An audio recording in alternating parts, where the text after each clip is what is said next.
MAGA Republicans are all in the find out stage right now as they recognize that Donald Trump's promises on the campaign trail were all lies, just a total fraud show, essentially. So now you get headlines like this one from Politico. Trump's tax cuts are about to unleash chaos on the Hill. Here's how. Republicans are likely to face deep divisions in assembling a plan before and after it hits the floor. And one of the things Donald Trump knows that his plans, or I should say concepts of plans, are going to do is it's going to increase the debt by trillions and trillions of dollars. So what's Trump trying to do? Well, he's demanding that in any tax package that's ultimately going to help the billionaires, there's also something inserted in it in order to remove the debt ceiling or push the debt ceiling debate back to 2029 after he's out of office, which a lot of MAGA Republicans are saying, wait a minute, I thought our whole thing is less debt and lowering the deficit. Oh, no. You didn't watch Trump administration 1 that you were all complicit in. I want to get back to that in a moment. But I want to talk about this headline right here because you have the kind of MAGA Republican propagandists over at the New York Post, other Murdoch properties as well, basically saying, oh, crap, Donald Trump's about to crash the economy. So what do we do? What do we do? Let's blame Joe Biden. By the way, President Biden spent the weekend signing into law the Social Security Protection Act, ensuring that millions of school teachers and firefighters and critical workers can actually get their Social Security. But this is what they're doing in Murdoch land. Joe Biden's fiscal time bomb is set to explode just in time for Trump to take office. Well, folks, would you look at that? Stock market was hitting record highs under President Biden. Unemployment was at record lows. Wages were up. By all metrics, things were pretty objectively good. The Inflation Reduction Act brought inflation down more than any other wealthy nation. Our GDP hit record highs, over 16.1 million jobs created. I mean, look, there's a lot more work that could be done, and Republicans blocked President Biden at every step of the way, but would you look at that, folks? Now they're saying what was really happening with all of that success?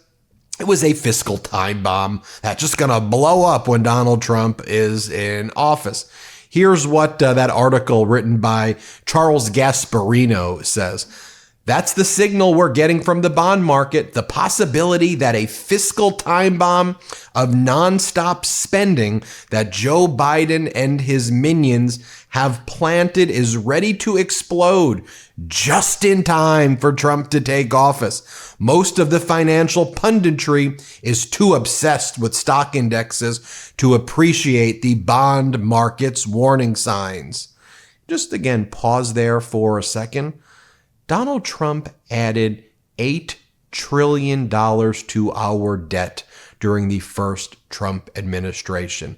Far more than President Biden. President Biden was actually very fiscally responsible, especially compared to Donald Trump. And look, you don't have to take my word for it as well. I'm not going to play this video of Nikki Haley, but I'll show you the image. Same thing with DeSantis. I've shown these clips before.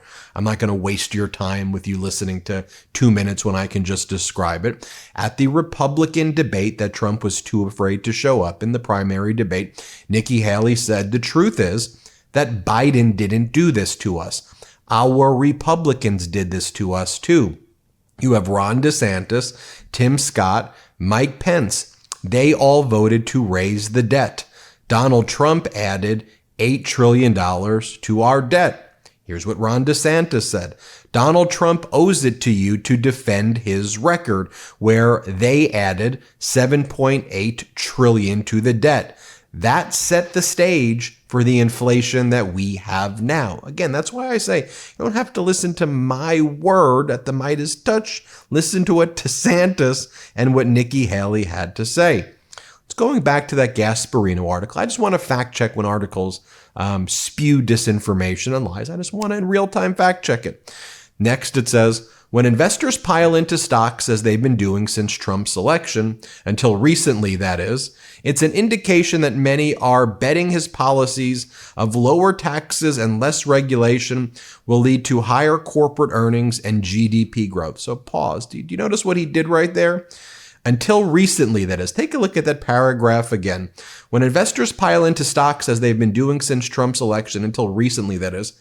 Dude, Trump's election was recently. That is, the election was in November. Okay, we're 60 days out essentially right now? November, December, and now we're in early January right now. So what you mean is that the stock market was hitting record highs after record highs under President Biden, and then until recently, what was the recent event? Trump posting and tweeting and making a mess in Congress and interfering with foreign policy and sending reckless posts about tariffing our allies and picking fights about conquering Greenland and Panama and Canada and Mexico. Then recently, the stock market started going down. I wonder if that's not a ticking time bomb that was set by President Biden, but it's the behavior of your own idiot in chief. Let's keep on reading. Gasparino goes, for my money, the bond market provides a more accurate window into the underlying fissures that could lead to severe fiscal distress in the future. But bonds are certainly signaling trouble ahead. The best gauge of this is the price of the 10-year bond the Treasury issues to finance much of the federal debt. Smart traders follow it for signs of economic distress because consumer rates, such as mortgages, are priced off of its interest rate or yield. Bond prices move in the opposite direction from yields. And since the beginning of December, prices of the 10-year have nosedived, while yields have spiked significantly, more than 10%. And then it goes, maybe more troubling is the ballooning deficits, as we've been seeing during the Biden years, means the government increasingly can't pay its bills. As deficits explode, the treasuries will have to issue more debt at those lower prices and higher yields to attract enough buyers. So again, pause there. You heard what DeSantis and what Nikki Haley said. Biden didn't do this to us. The Trump administration did this to us. And maybe Gasparino, what's actually happening here is that the markets are reacting to Donald Trump making posts like this. Congress must get rid of or extend out, perhaps 2029, the ridiculous debt ceiling. Without this, we should never make a deal. Remember, the pressure is on whoever is president. And then he posts the extension of the debt ceiling by a previous Speaker of the House, good man and friend of mine from this past September of the Biden administration to June of the Trump administration, will go down as one of the dumbest political decisions made in years. There was no reason to do it. Nothing was gained, and we got nothing. A major reason why the speakership was lost. It was Biden's problems, not ours. Now it becomes ours. I call it 1929 because Democrats don't care what our country may be forced into. In fact, they would prefer depression as long as it hurt the Republican Party. The Democrats must be forced to take a vote on this treacherous issue now? What do you mean? Like right now?